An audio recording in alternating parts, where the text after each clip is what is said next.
Laser cooling. So first of all, we have to know what is laser cooling. Laser cooling basically include a number of techniques in which atomic and molecular samples are basically cooled down to near zero. So first of all, we have to know what actually cooling is. Cooling means slowing down the motion of anything. So you know that the temperature is actually the average kinetic energy of the atoms or molecules. So it means that if you are decreasing the velocity of any atom or any particle, then it means that you are slowing down this particle to a very low temperature. So let's discuss about the history of the laser. Laser light is actually very unidirectional, and it's a much focused beam of light so perfect that could be used for the cooling of the atoms. Basically, this idea was first of all introduced in 1975. It was the process of slowing the heat based velocity in atom by radiative forces or radiation pressure.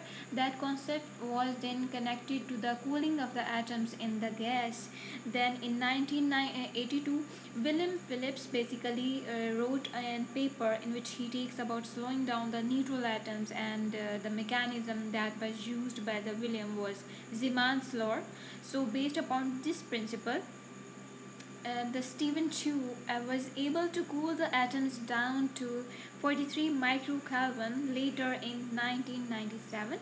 So these early proposal for laser cooling only relied on the scattering force, the name for the radiation pressure.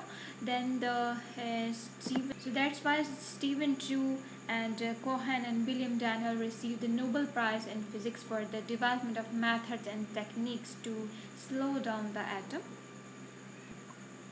Cooling down means we are slowing down the atoms. There are various techniques and methods that are used to reduce to simply slow down the atoms, and these include resolved sideband cooling, Raman sideband cooling, or Zeeman's law, as I have already mentioned. But here in this presentation, I will discuss about the Doppler's laser cooling. Here you can see that this is the atom, this one, and this is the laser beam. When the atom and laser beam both are stationary, then the laser light is neither red nor blue shifted for the atom, and so it's not absorbed the photon. So atom does not absorb this photon. In the next figure here you can see that now this is the atom and this is the laser, and atom is moving away from the laser, so it means that it red shifted and it doesn't absorb the photon. So in this figure actually this is the atom and this is the laser. So atom is moving towards the laser, that's why it's blue shifted and absorb the photon by slowing down the atom. And then the atom basically when it's absorbed the photon, then and it excites the atom and moving an electron to the higher quantum state. If an atom is basically moving towards any laser, then that particular beam would appear at a higher frequency, that is known as Doppler effect as well. And here the laser light is basically tuned to a frequency with an energy just below the energy of an electronic transition of an atom to excite the atom to the higher state. Basically, if when the energy difference uh, for the two energy levels is similar to the energy of this photon, then basically this photon is being absorbed by the this atom, and then further it's just move to the upper state, and after that when it's come back to the ground state, then a photon is actually emitted.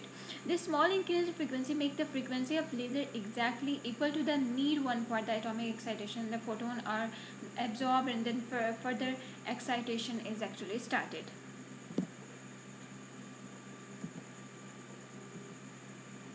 Atoms are basically continuously in random motion, so if you want to slow them down, you have to kick them in opposite direction. So basically light has energy as well as momentum, so it's very useful to move the atom in one direction and into another direction, and you can use it for the slow downing process. as the atom is slow down, so the kinetic energy of the system decrease, as according to this equation, if the kinetic energy is equal to 3 by 2 kT, this is equal to 1 by 2 mv square. So it's mean that we have the velocity that is directly proportional to the square root of the temperature. So it's mean if you have to decrease the temperature of any particle, then it's mean then you have to just slow down the velocity of that particle. So the momentum is basically transferred to the atoms and it's slow down. Here you can see that this is an atom and it's moving in this direction, in rightward direction. So if I just simply add a photon which is into the opposite direction, like it's the laser beam and it's moving opposite direction towards the leftward, so that's why these two velocities are actually cancelled down, and now this atom is slowed down. So basically this is the phenomenon that we are going to use here just to cool down the atoms. Here this is the atom and this is the laser beam. If I am simply hitting this atom with this photon, then this atom will be speed up in the rightward direction only. But what happens if we simply add another laser into the opposite direction to this one, like here? So now it's hitting it towards the right, and this laser beam is actually hitting it towards the left. Similarly, we will add more laser in right, left, up, down, front, back, so all three positive as well as negative direction. That's why this atom is now further slowed down. Application of the laser cooling. Laser cooling basically led to the observation of a new state of an ultra cold temperature, the new state of matter, that is the Bose-Einstein condensate, that was observed in 1995. As you already know that we have only 4 states of matter, that are liquid, solid, gas and plasma. Now the 5th state of matter has also been discovered in 1995, basically possible with the laser cooling. So the laser cooling basically led to the discovery of 5th state of matter. Another application of laser cooling is that it is helpful in studying the atoms. It means that when you are simply slowing down the atom by using laser cooling, then their features and characteristics are more easily understandable. And another application of laser cooling is quantum clocks, as atomic clocks that are used in satellites are very accurate, so they must be laser cooled to work properly in space. So that's why laser cooling is very important application in this field. So to conclude, laser cooling is basically used to create ultra cold atoms for the experiment, mostly used in quantum physics. But the recent progress has been made towards laser cooling more complex system. Recently, in July 2018, NASA announced an incredible achievement.